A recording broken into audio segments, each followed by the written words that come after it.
Hey everybody, hang on. Let's do our tech checks as we often do. Looking at LinkedIn, there is the familiar notification and it's going live. And we'll wait just a moment to see how many of you jokers show up. Hang on. Let's do our tech checks as we often do. Let me turn this down. That's gone. Lovely. And hang with me, folks. Looking good. Lights are nice. Mic's working. There's some love starting to show up. Hey, everybody. How you doing? 15 are with us. They always tell me the number, and then you start showing up. I'll put on my performance face and go in just a second.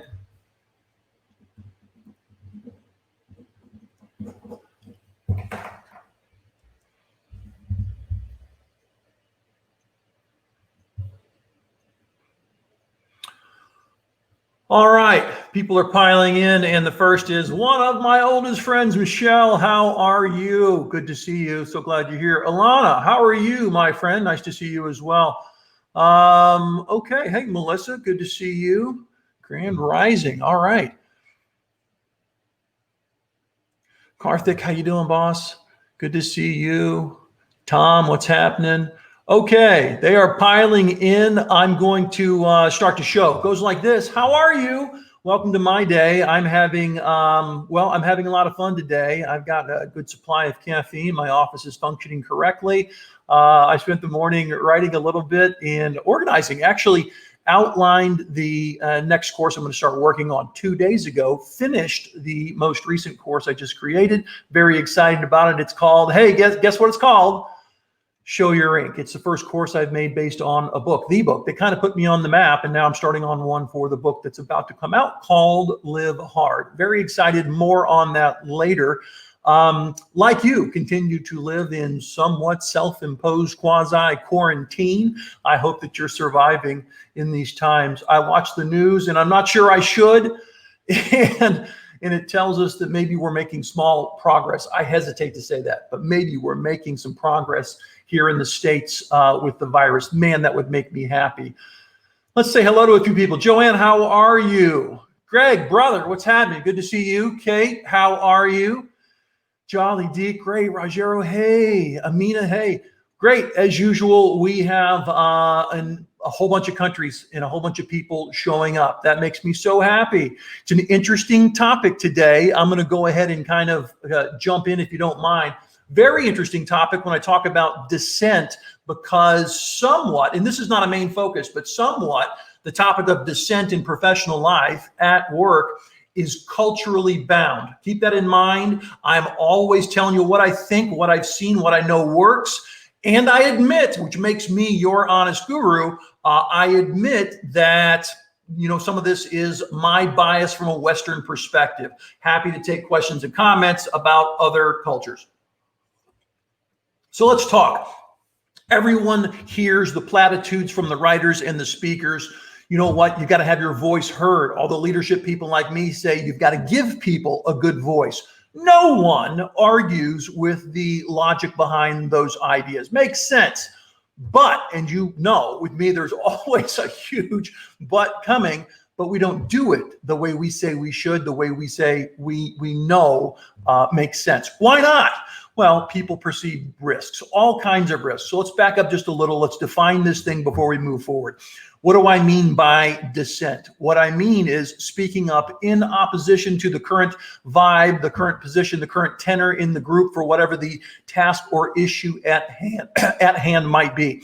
Speaking up, listen to this, just questioning the current main vibe that's going on, and that you might not agree, you might want clarity, just questioning can be viewed as dissent. So there's the overt dissent, which is, you know what, I hear you guys, you seem to be about ready to make this call. I don't think I agree. Let me explain why.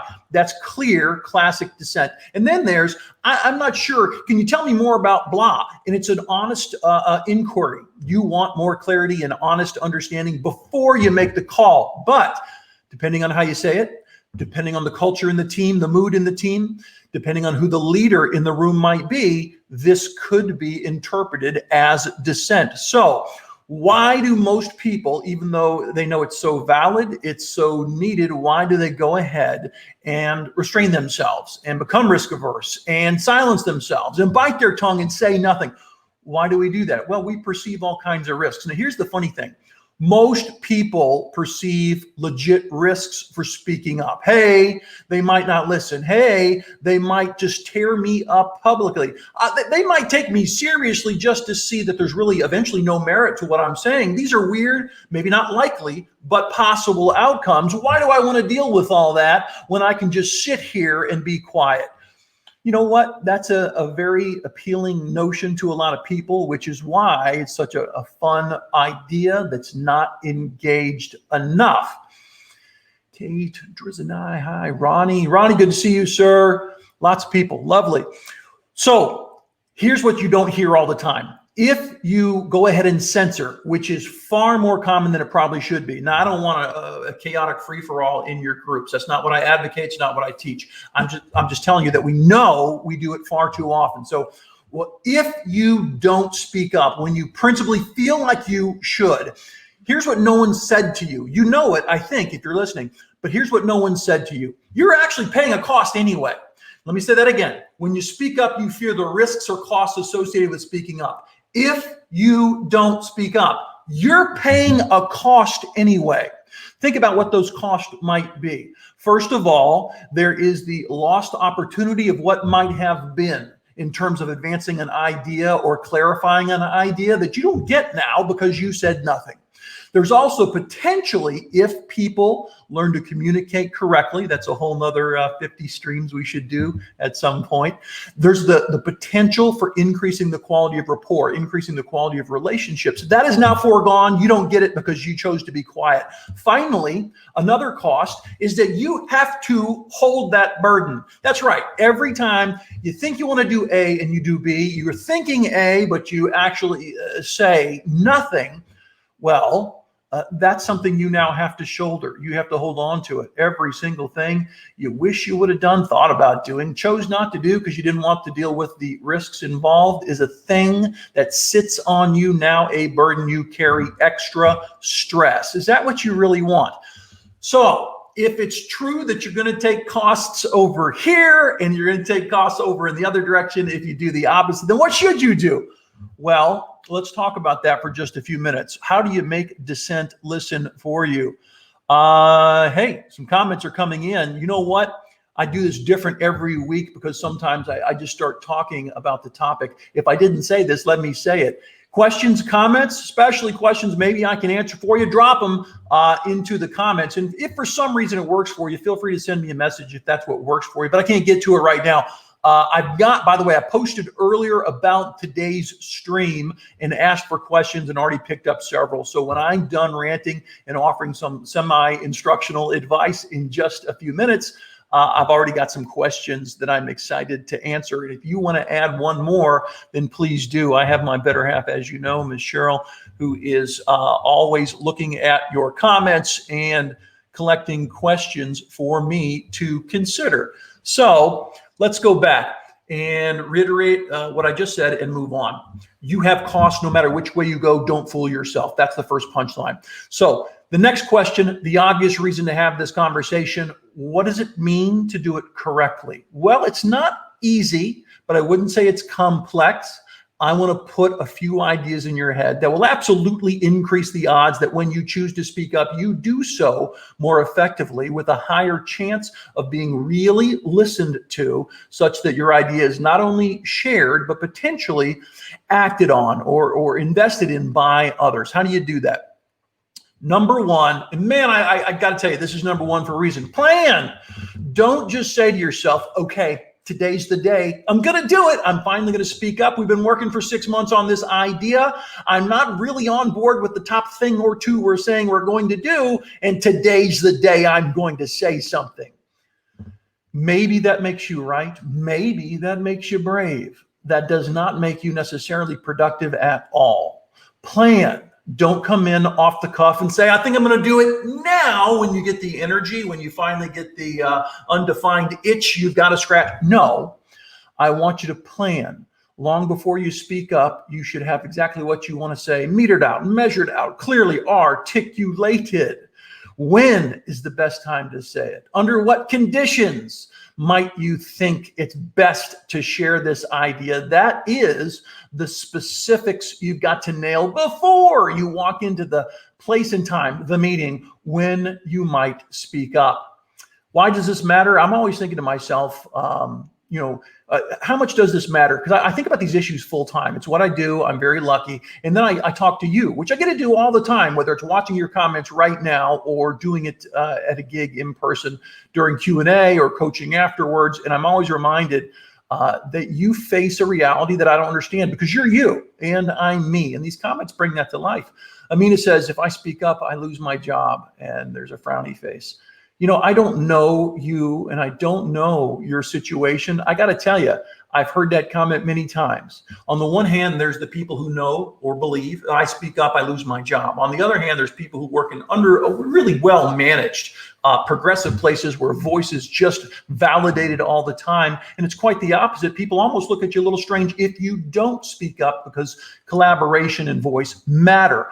And then there's every type of firm in the middle. So why do I do this? Because I look at the averages, I look at the distribution, and on average, we are close to people censoring, fearing, whether it's justified or not, whether it's just a perception or real, that's another topic, but censoring more instead of less, which is why my job is to push people to think about how to more effectively engage this idea of a voice, or more specifically, dissent, not agreeing. Number one, plan. Don't just fly by the seat of your pants. That is crazy. Now, when you're planning, I want you to think, of course, about social capital. If you've been with me for a while, you've heard me talk about this idea. Very simple. Social capital is the number of chips you have at a game. If you think about playing poker, just as a good metaphor, how many chips do you have to bet? Well, you're going to go all in on this topic if you want to speak up or not. Maybe it's worth only 10 or 20 or 50 points or dollars. Call them what you want.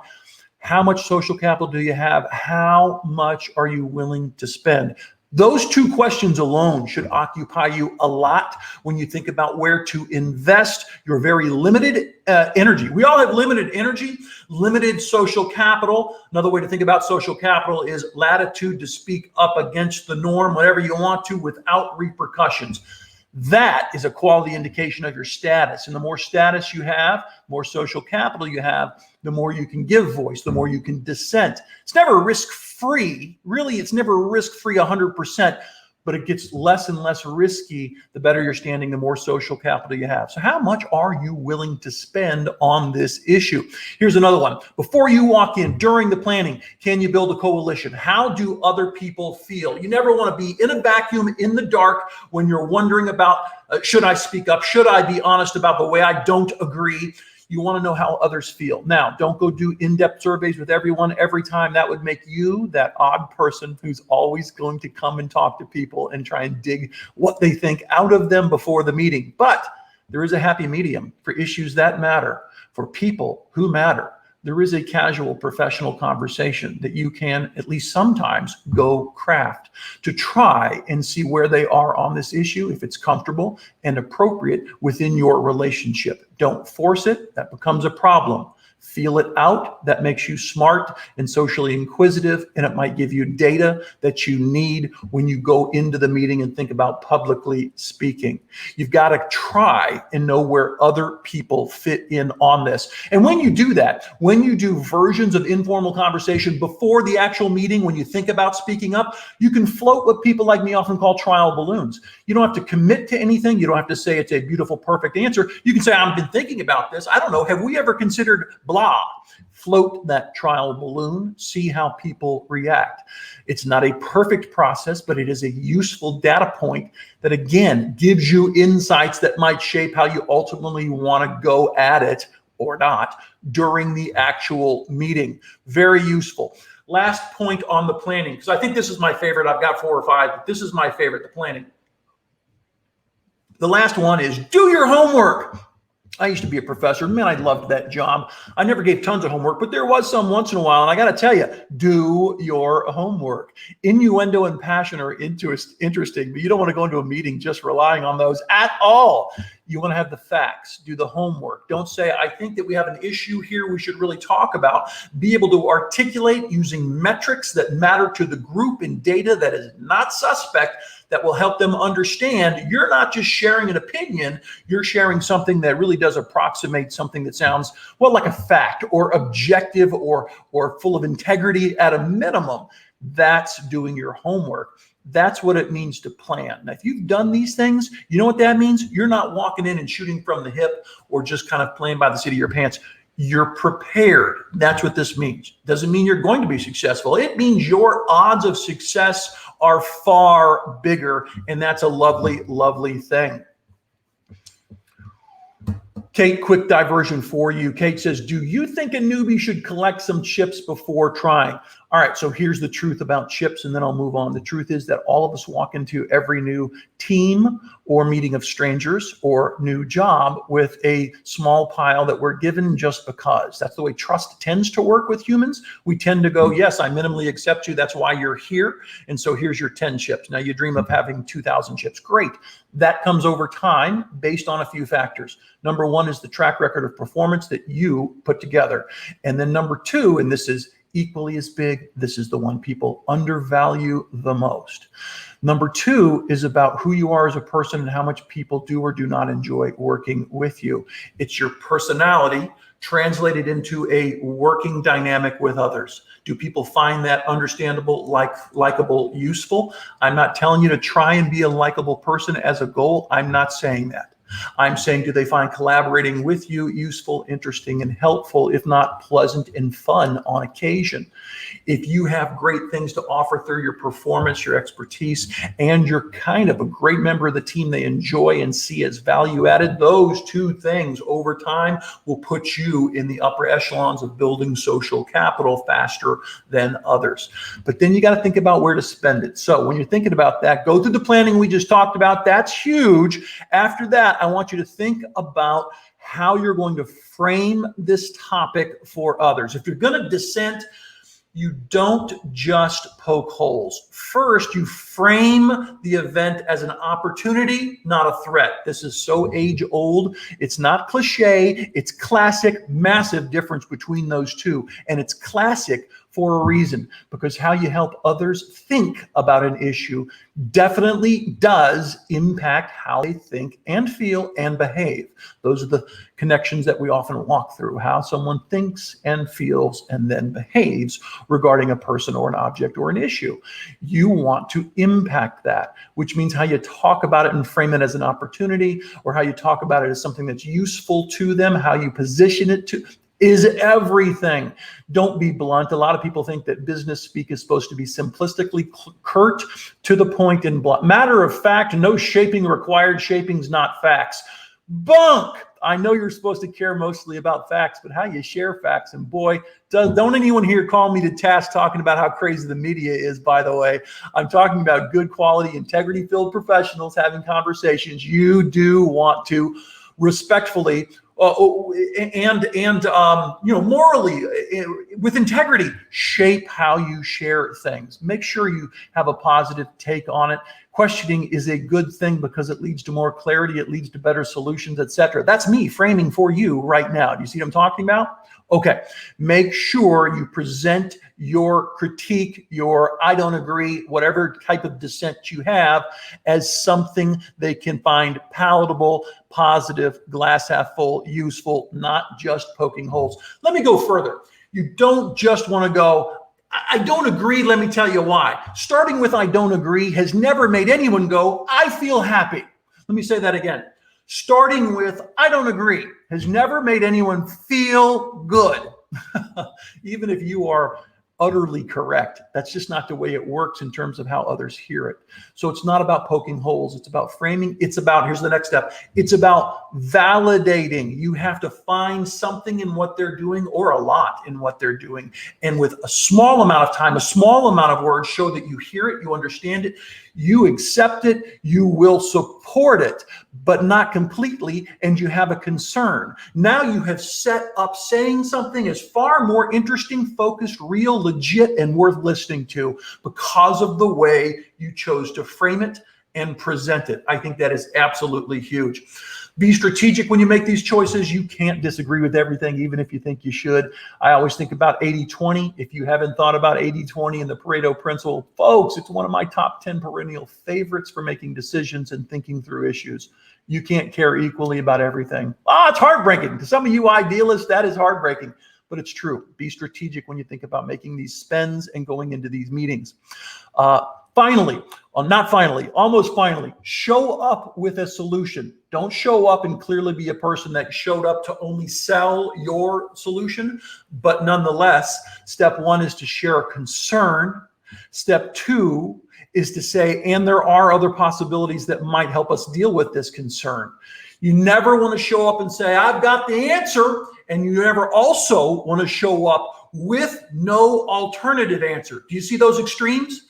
You're never showing up going, I have the answer, and you're never showing up saying, well, here's a concern, but you don't have anything that looks like a solution. Somewhere in the middle, there's a reasonable thing you might suggest we should probably think about that might be useful. That is the approach that you want to go for if you want to maximize how well they react to you and seriously consider what you have to say.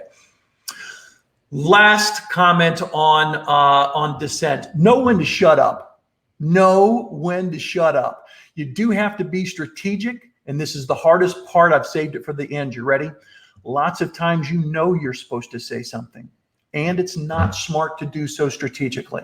Maybe you did last week, maybe you did last month, and you were successful and you spent some of your social capital and you're rebuilding it right now for your next play, but it's not time because your capital's not there. Or it's not time because the players in the room, long-term people with whom you want big-time relationships because they will impact you significantly, have a thing they love and want done in the current situation, which means you're going to make a strategic investment in helping them be successful now so that maybe they'll help you later. That is a long-term strategic way of looking at this, which means sometimes even when you think you're right, even when you know you're right, you've got to learn when it makes the most sense for you, for the team, long-term, to shut your mouth. Hard thing to do for some of us go-getters, but it is sage advice. So I want you to look at not every issue as whether or not you should speak up about it. I want you to think, do I have the right capital? Do I have the right framework? Did I do the homework? Hey, how about the other people in the room? Do I need to support them or advocate for myself? Let's weigh those issues and then take a principled stand if it makes sense to do so. That would be a terribly thoughtful way to approach dissent that will increase your odds compared to just shooting from the hips. All right, I got a few minutes, folks. I'm excited. Let's talk some Q&A. Got a note from a friend of mine in Ohio right here. Hey, Brian, how are you? Good to see you. Julio, good to see you. I've got a note from a friend in Ohio, says that there's this person that always kind of follows what I say in meetings, right? So I say something and I know meeting after meeting after meeting, when I say something, this person very likely is going to follow me to clarify, to not quite agree, to ask what I mean, to somehow stop the seed I'm planting, right, from happening. And it always comes off, I believe, in the eyes of others as a thing that, well, it makes me look like a person to be questioned and maybe not taken seriously. And I don't like that. I feel like I'm kind of being shut down. Now, first of all, I'm going to address that issue. The person also says that this has happened to me in multiple jobs. Okay, so let's think about this in general. First of all, this is tough. I like to be candid. Here we go. In the first case, where you feel like a person or multiple are constantly doing some interesting, creative, evolving version of shutting you down, you have to ask yourself, why is that happening? Okay, this is tough, and most growth requires some tough questions. Is that happening?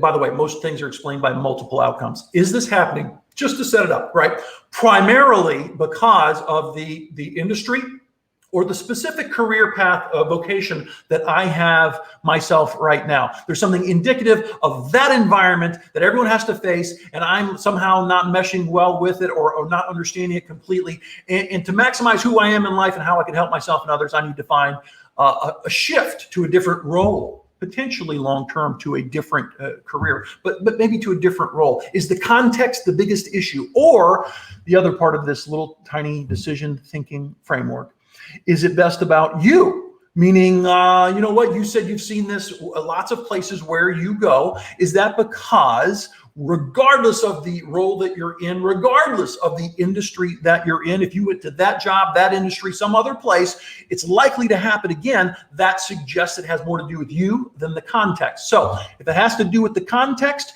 you'll know this, by the way, because other people will be experiencing similar things to you. That is tough to witness, but it's also a validation that it's less about you. If you're not seeing it, and it's often about you and not others, and that's happened over time, it is about you. I'm not saying you're flawed or broken in the least. I'm saying you've got some bravery and some ability to articulate that's above average, and you better harness that weapon and learn how to use it in a way that hits home, using some of the advice we just talked about. What you need to know is what your best first step is. And I'm telling you right now, your best first step is to get outside of your own head, between these two ears, and find out how others really are viewing you. Not how you think others are viewing you, not how you think others are viewing you, how they are viewing you, which means step one for you is to go find someone who you respect, someone who'll be positive, but candid and straight to the point, who has insights about you, who will tell you how they view you and maybe how they believe or know others view you. Because until you lower that gap a little bit, you won't know exactly how best to act. I can tell you, if you're getting the response that you're getting, you do have to change your attack. I'm not saying it's because you're imperfect and they're all great. I'm saying that the context, the combination of the context and you isn't working. That's what you've told me. So you have to change something. Get the mentor, the coach, lower the gap in perception. Think about how you can change the frequency and the style and the manner of your dissent to change the outcome. Then at the extreme, if you really endeavored to do that over, I would say 6 to 9 months, if you really endeavored to do that and saw no meaningful change, you have to think about where you are professionally and how the role, the company, or the industry, or the vocation in general has to shift to better fit who you are as a person. That's my quick 10 cents. Next question. I've got a couple quick ideas on 2 more questions. One, do you have the same advice for females and males? Well, just give me a big one, why don't you? Okay. The short answer is, of course, they face, on average, they face different hurdles at work. Women have made great progress and not enough, according to most of us out there. The glass ceiling has been chipped away at, no doubt about it, and it's still there. On average, they are looked at more, scrutinized more, thought about more, and face bigger burdens. That's not 100% always true. There might be a woman, she works for a particular company, particular role, a particular industry, has a particular personality. All of these things are factors. And for her, she doesn't face burdens. People love her and she's killing it and advancing faster than anyone could ever imagine. That's true. That's possible. The question is about averages. And on average, yes, women still face so many more hurdles for all the obvious reasons that we talk about, thankfully, more and more. So what does that mean? Well, it just means I wouldn't give you a different list of things that I just covered. I would say the premium, the importance for you to be planning, to be thoughtful before you show dissent is simply a lot larger. It's not fair, but it is your burden. It's a lot larger for you. So do the homework and try and remove some or all of that burden. That's my honest, quick take on the gender issue. It's not radically different in how you do it. It's just more important sometimes for most females on average to get it right, to increase the odds. They don't ruffle feathers, but they give people insight when they try to be critical or offer dissent. Last one, right? Like the last one wasn't big enough. I had not one, but 2 awesome people who I know, and thanks for the questions, that tell me they often want to speak up, and they do, but they feel they're being looked at like the angry black person because they both have pigmented skin. It's way better than mine. They feel like they're being looked at like the angry black person. Hey man, why's it got to be all about color? Well, I'm going to go out on a limb here and tell you that I'm an aging white guy, and I'm not a diversity expert per se, although I've talked about it quite a bit and have some thoughts. The truth is, much like the female discussion just a moment ago, you did not earn this burden, but I'm going to say it to you maybe in a way that you've never heard it before, because one of my first loves was creativity and innovation. I still talk about it a lot. One of the punchlines in that research is that pioneers, people who do stuff first because they want to try and create, they want to try and innovate and really give people things they didn't even know that they wanted in terms of products and services and technologies. We call them pioneers. Pioneers, guess what? Using the really rough metaphor here of Indians and cowboys back in the day. Well, they get arrows in the back. Pioneers get shot. It's not true that you have the best new idea and everyone goes, I love you, thank you for saying that. No, that comes later. That's the Apple computer story, and it still is to this day, and I'm an Apple fan. They usually don't go, I'm first to market with this. That's the pioneer who could get shot. They say 5 years later, I've got a new product for you, and it really improves on what all the pioneers did. There is no right answer there, but I got to tell you, when you move that over to our conversation about life inside organizations, and I think about race, I think about gender, I think about this. How much do you want to be a pioneer? I say this to you with love and respect, not belittling you, I'm being straight with you. How much do you want to be a pioneer? I think when I think about change agents, I think about a lot of people. I got 4 of them in a little thing on my wall in my home. 2 of them are MLK and Rosa Parks. There's a reason for that. There's a reason that they are classic examples, because they took those arrows. How much do you want to put yourself at risk of taking those arrows? There's no right answer. By the way, if you want to be a change agent in general, which means you got to get better at dissent on occasion, absolutely, you got to struggle with this issue. So what I would say is, don't fear the arrows, but be far more strategic in when you make yourself vulnerable to getting shot at. Because if you're going to get shot at, your case better be clear, and you better be strategic about who you're bringing into the conversation and how you're going to find success after speaking up. If you're willing to think that way, the way we've been trying to for the last few minutes, that makes the potential arrow worth it. You just don't want to speak up, get shot, and have nothing to show for it. That would drive me crazy. I hope that's at least the beginning of an idea that gets you thinking. Once again, your help, my expertise, and a lot of coffee has brought us near the end. I'm staying busy, guys. I'm working on courses. Still working on the final edit with my editor of the latest book, Live Hard. Can't wait to show that with you. And when it's ready, I will tell you. More courses coming your way. Of course, every single week we sit right here, answer your questions, and do another stream. If I did not get to you, reach out, connect with me on LinkedIn, send me a question. I would love to give you my 10 cents. By the way, if you haven't stopped by the website, drdoit.com in a while, please do. I'd love for you to sign up for the free newsletter. Otherwise, keep staying safe. I hope you're productive, and I can't wait to see you next week. Thanks.